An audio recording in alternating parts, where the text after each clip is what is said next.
On this edition of Bay Area Bountiful, we explore how human development has impacted the wildlife of California. The grizzly bear was once a dominant species, but as people settled here in greater numbers, the population of the grizzly declined. We'll also examine how European colonization upset the balance between healthy salmon populations and native fishing practices. And bats are finding a safe home in the wineries of Northern California. It's all coming up next on Bay Area Bountiful. Bay Area Bountiful is made possible in part by Rocky the free-range chicken and Rosie the original organic chicken.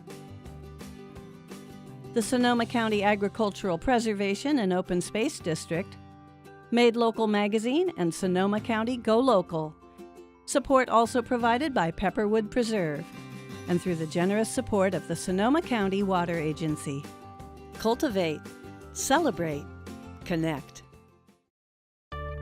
The disappearance of the grizzly bear in California has had an impact on the ecology of the region. Once a major player in shaping the environment, the grizzly's absence left behind an incomplete system from which we have not recovered.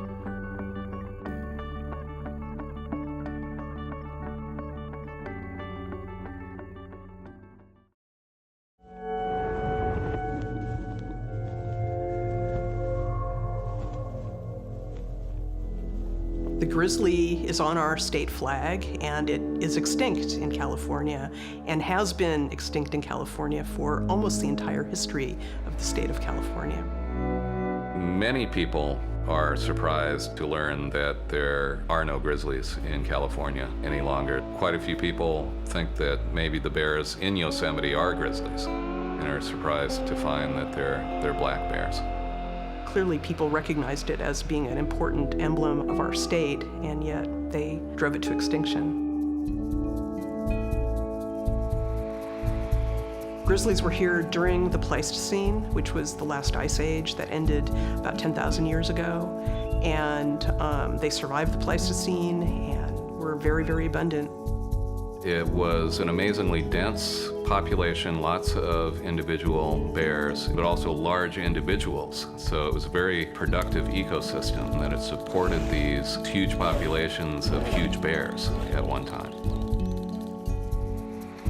The grizzlies are brown bears, and the brown bear is a species that occurs all over the world. They're in other parts of North America. And so in California, they were here for millennia, and then they were really intensively being hunted in the middle 1800s and very early 20th century, so that by the teens in the 20th century, they were gone. Part of what led to the grizzly bear's demise in Southern California is that it enjoyed many of the same activities that people do. It would go for occasional swims in the ocean.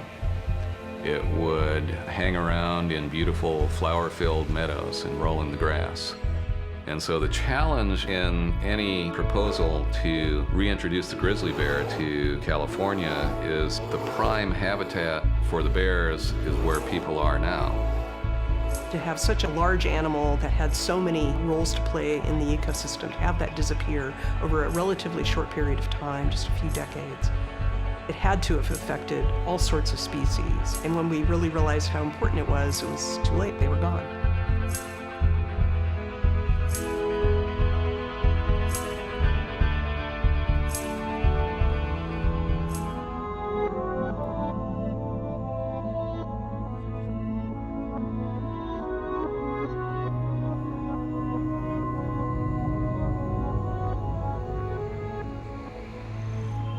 For millennia, the relationship between many indigenous people and bears was an extremely close relationship, to the point where the term for bear was something along the lines of great-grandfather or great-aunt. Many of the stories portray, in fact, people being so closely related to those bears or those ancestors that people could transform into bears. One of the quotations that caught my attention was a Cahuilla Indian elder by the name of Alvino Siva. I know that people can turn into bears, but to believe that, you have to be an Indian. okay, well, what if I believed that? Where would it take me? Edward Winslow Gifford was a protege of Alfred Kroeber, who was essentially the founder of California anthropology. And I've run into Gifford's writings about these bear men, these bear people who could transform into bears. He'll simply say the man began to turn into a bear and started to take on the physical characteristics of a bear. Or he'll report a story at face value about a man from Temecula who turned into a bear and was roped and flayed by some cowboys who found him, and then the cowboys left and the man simply stepped out of the skin or turned back into a human and walked away unharmed.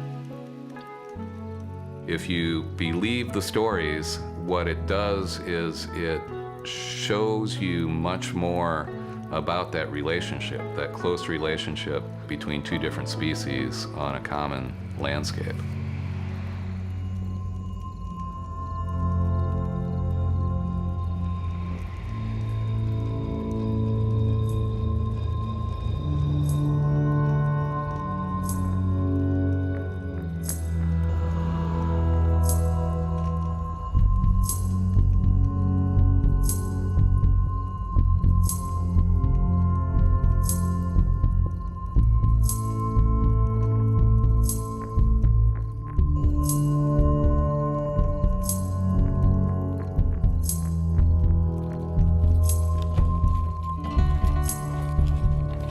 After the arrival of European and American settlers, the bears became competitors with humans in a way that they hadn't competed with humans in the past, with indigenous people. And so there was a competition for resources, and bears pilfering pork and beef and honey and all sorts of produce that the farmers had intended for other customers. The predator suppression movement is something that began in the latter part of the 19th century. There was a lot of thinking that we could control nature. We could dominate the environment for our human needs by establishing farms and ranches, and that those organisms were really not necessary. And so they were hunted out in great numbers. One strong, smart, fun-loving omnivore had to go. And it was pretty clear at the time that it wasn't going to be the human omnivore. It was going to be the bear that had to leave.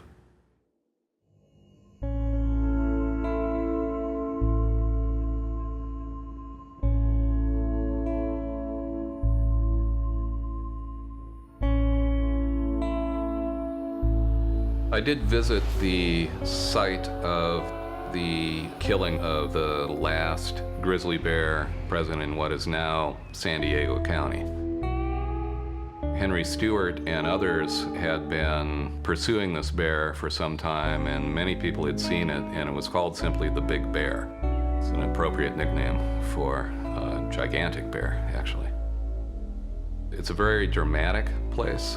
It's actually on top of a hillside just outside of Camp Pendleton, a Marine Corps base on National Forest land.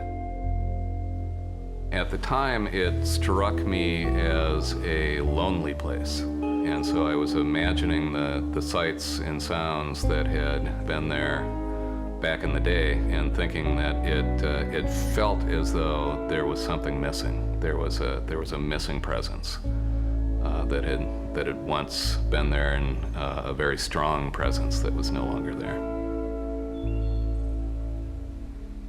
Thinking about what it means to be wild is a definition that is constantly changing. The time that grizzlies were here, that was certainly wild, and now that they're gone, we definitely lost something wild about our environment. I think after reading stories and listening to stories, talking with Native people who tell stories about grizzly bears, that people lost a relative, lost a family member. In a way, it is a fear of our own mortality. I think that's what happened in the late 19th and early 20th century, is that people no longer had room for the bear in Southern California.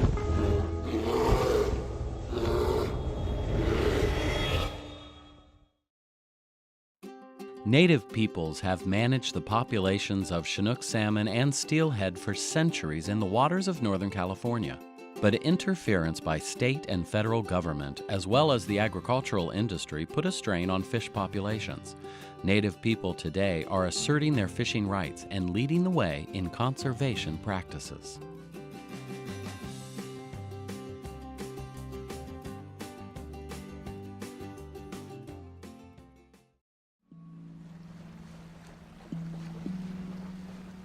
Yurok been fishing the rivers since the beginning of time. We've been fishing all up and along down the river and on the coast even, and in all the villages above. Pulaclaw, and the Pulaclaw is the downriver people. That's where my people come from, on the Klamath River. The river does so much for us. It not only brings us our food, it brings us everything we need. We're at Requa, at the south side of the Klamath River, where the river meets the ocean. And that's what Requa means. It's where it goes into the ocean. It's the mouth. This is where it all starts. It's where everything comes in, where everything goes out. So it's a circle of life down here. I'm gonna do a drift net, just a basic 30-foot drift net, throw net. You can throw it off the beach and let it drift down and hope something hits it. The Yurok and the other tribes used dip nets, trigger nets, but as they had a catch to eat, so they got really good at it. They dip netted here. Still to this day, we still dip net. We have a self-implemented closure just to let, the river have a break, as we're supposed to have a real low salmon year this year. Rules will change based on the conditions of what we're in. Like if it's, real low year, we don't have much fish, we're gonna try to conserve. And if there's a lot of fish and there's too many fish, we're gonna harvest.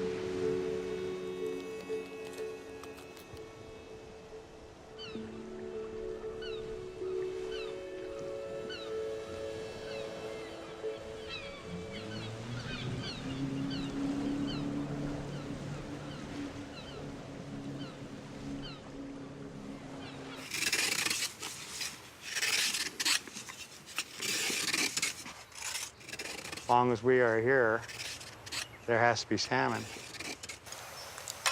I could not imagine not having any salmon. It's our way of life. It brings us together. It provides healthy food, happiness, sadness, great occasions. We're almost ready. A little bit of sea salt, not too heavy, but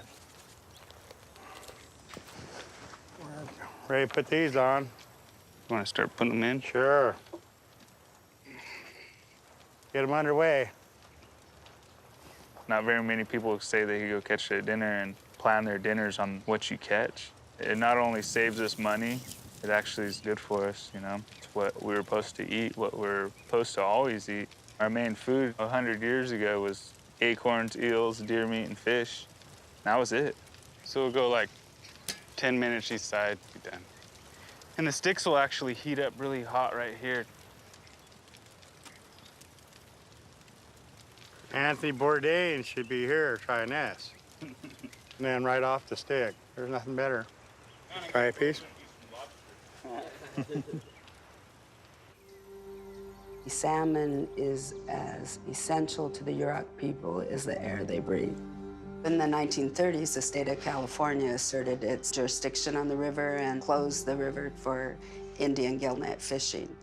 That didn't prohibit my family, who believed that we have that right to fish, that inherent right to fish. And so my uncles kept fishing, but they fished at night, and they continued to fish. And eventually they did get caught, and that resulted in the Supreme Court case that reaffirmed our rights in 1976. I started out when I was 12 years old, me and my brother. We was fishing, and they was chasing us around every night. We'd go up the river and fish, and we'd come down and just had them all confused, But my brother says, I'm tired of this. I said, I am too. The game wardens came up that day and picked our nets up. So we sat in there, and they says, well, whose nets was they? Everybody looked at us, nobody wanted to claim him. I said, well, I ain't going to let my net gone. I said, I claim all 5 of them. The theme of the day here was can an Indian and save a salmon. And so there was a lot of animosity because there were a lot of fishermen that were here on the river. And so when we started to fish with nets, they were very unhappy because they had claimed ownership to the river at that point. Because he was the one who took that court case, he was a target. So they would stop him all the time. He had his family in this, and they came in the middle of the night, and they woke him up and got them all out of bed with their guns because they wanted to find fish at his house. You know, I mean, just the things that he's had to go through in his family because he stood up for our fishing rights. It's not okay. I didn't think something like the salmon wars could happen and nobody ever hear about it. It didn't seem right, it didn't seem fair. So we have 78 and we have 79. Something happened every day. It was constant, whether it was upriver, whether it was downriver. We're hearing the stories. At this point, we're frightened. We're afraid to ride in our cars alone. Whenever we plan a trip to the store, more than one person has to go. We're frightened. We're just scared all of the time. As far as healing, how can you heal Indian country until you tell the truth? And maybe that's our responsibility. The story still has to be told. It didn't just happen, it's still happening. 78 and 79 for us, but look at other tribes who are still struggling. Look at us struggling over our river. That's today. You know, that is not your ancestors. This is today what's going on here.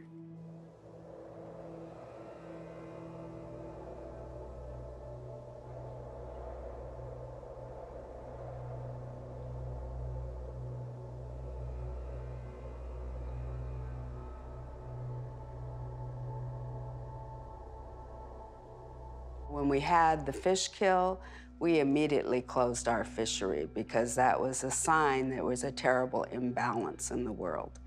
And so we didn't fish, but everyone else still fished. There were thousands of dead salmon, and 12 to 15-pound salmon laying on the banks of the river, floating down the river, and they were still fishing. So senseless over a decision of the government to provide water to the farmers and not to the resource in a year where the water flows were so low and the temperatures so high. So the tribe presented data and science to say, you have got to provide what water is there to the resource to protect the fish, and they chose not to. And as a result, we had 70 to 80,000 dead Chinook salmon. We have a lot of threatened species on the Klamath now, and we have already lost species in the Klamath, and to me, that's not acceptable in this day and time. I'm very concerned. There's water conditions, ocean conditions. Right now, in this last couple of years, been very noticeable is a lot of juvenile salmon have been dying before they can go ahead and get back to the ocean to regenerate. Well, the dams creates all this toxic algae, and you got all the runoffs from all the farmers, and you got the insects, pesticides, insecticides. I was warned by this in 1977 by a Yurok medicine man. He's seen in the future. He said, you're gonna go back to Blue Creek. I knew your grandfather. He said, you're gonna lead our people, and we're gonna protect our river. The last thing he said to me, don't ever let them dam our river. You have to take care of our river. So I'm the protector of the river. That's why I'm here.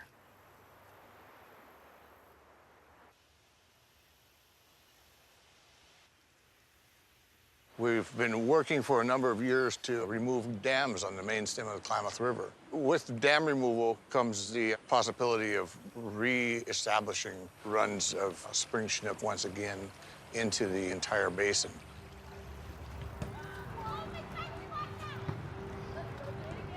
The Yurok people are always the first to come to the table and the last to leave the table because we can't afford not to be there to protect our resource, because it's our responsibility that we ensure that the resources we have are better than how we received them for tomorrow's generation.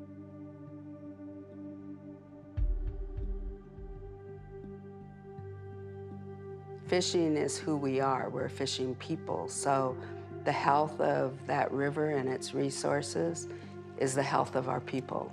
And so if the river's sick, the people are going to be sick, because our ceremonies, everything, our spirituality, our strength and health is all connected to the river. We're all one. Salmon's looked at more than anything. You know, they feed us and they feed me and they take care of my family, the fish. I always tell my kids, you know, thank the river for this, because that's everything I got is because of the river. Everything I own. A little tiny presentation of bait. I think that's good. Okay. And you don't want to reel it up so far. Okay. Okay. I feel privileged to be out on the water. I'm actually the only Yurok travel guide on the entire river. My goal is to catch you fish, but my main goal is to make you a better fisherman. Hold them right.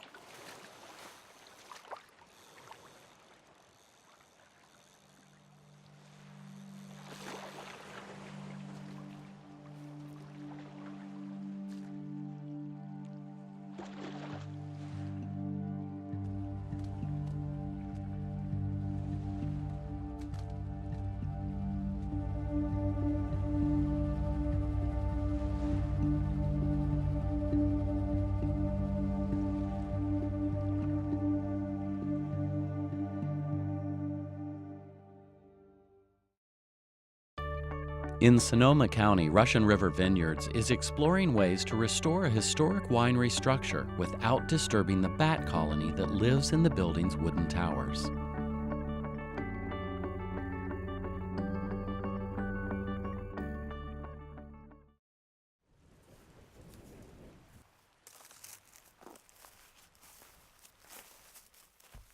I was back on the East Coast, where living in Baltimore, and meeting with some of my friends and partners back there in the real estate business, and one of them said, well, why don't you look for a winery?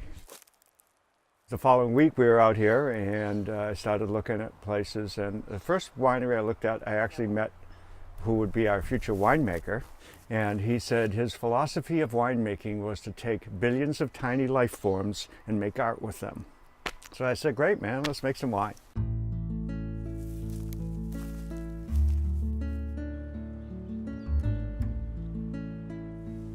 I found out about this place, which had been pretty much shut down and was in complete disarray and disrepair. And I told people I was going to look at this place called Russian River Vineyards, and they were like, oh, don't bother. This place is a mess. And I drove in the parking lot and cloud of dust and trash everywhere. And I said, this is perfect. And 6 months later, here we were.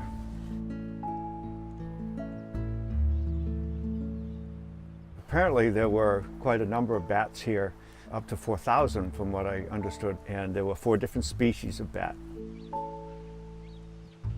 One of the reasons that the building is so attractive to them is because the lower part is concrete and it's completely exposed to the sun, so it really heats up well in the daytime, and as I understand it, they like to stay as warm as possible. So that's going to be the most attractive habitat for them.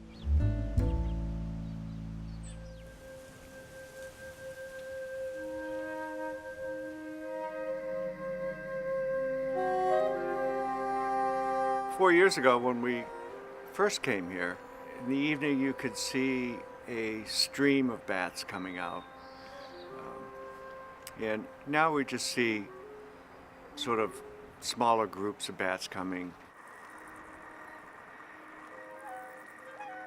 It's not the numbers that we saw 4 years ago. And in that period, just that significant decline is something that concerns us. And we'd really like to figure out how to reverse that trend.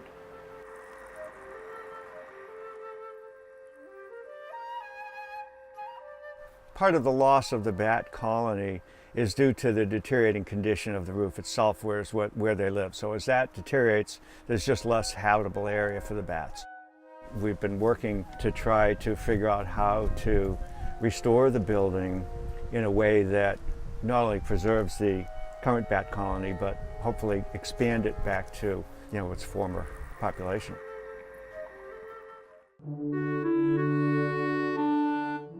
It's going to be a long project to do it in the way that we have to in order to preserve the bat colony. To bring in some experts that can help advise us when we actually start the project about how to really time this properly so that we disrupt the bats as little as possible and maintain that. And as I said, to continue to expand the available habitat so we can expand the colony as well. This was one of the first certified organic vineyards in Sonoma County over 20 years ago. The bat colony here is a sign of a healthy environment here, and to me that's what this is all about. That's what being in a place like this and sort of being gentle on the earth is really allows us to continue to reap the benefits of that.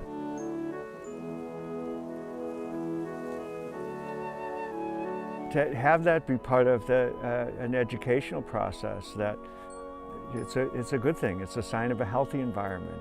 It's part of what should be part of our, ecosystem here.